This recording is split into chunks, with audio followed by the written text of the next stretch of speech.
મિત્રો ગઈકાલે મોડી રાત્રે અમદાવાદ શહેરના નોબલનગર વિસ્તારમાં કેટલાક લુખ્ખાઓએ ગુંડાઓએ અસામાજિક તત્વોએ બેરહેમીપૂર્વક લાકડીઓ હોકીઓ પાઇપોથી મહિલાઓને કૂટી નાખી।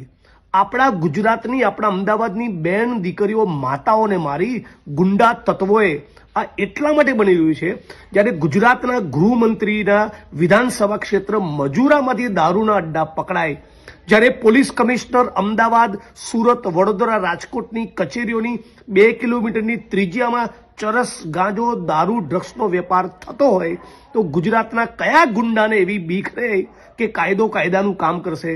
ગુજરાતના લુખ્ખા તત્વોમાં, અસામાજિક તત્વોમાં કાયદાનો કોઈ ખોફ જ નથી બચ્યો। છેલ્લા થોડાક સમય પૂર્વે ગયા વર્ષે તો 3 મહિના એવો સમયગાળો હતો 100 દિવસનો જ્યારે અમદાવાદના શહેરમાં લગભગ 55 મર્ડર થયા હતા અને બાદ પણ અમદાવાદના પોલીસ કમિશનર દ્વારા, રાજ્યના ગૃહમંત્રી દ્વારા કોઈ કોન્ક્રીટ એક્શન નહીં લેવામાં આવી, જેનું પરિણામ છે કે અમદાવાદના પાલડી વિસ્તારની ત્રિકમનગરની ચાલીમાં કેટલાક બિલ્ડરોનો ડોળો છે અને 20 દિવસ સુધી એક ધારું ત્યાંની ચાલીની મહિલાઓને બિલ્ડરના લુખ્ખાઓ અશ્લીલ ગાળો બોલતા રહ્યા। એનું જ પરિણામ છે કે નોબલનગરમાં ગઈકાલે આપણી બેન દીકરીઓ માતાઓને ગુંડાઓએ, લુખ્ખાઓએ જાહેરમાં છડેચોક બેફામ મારી।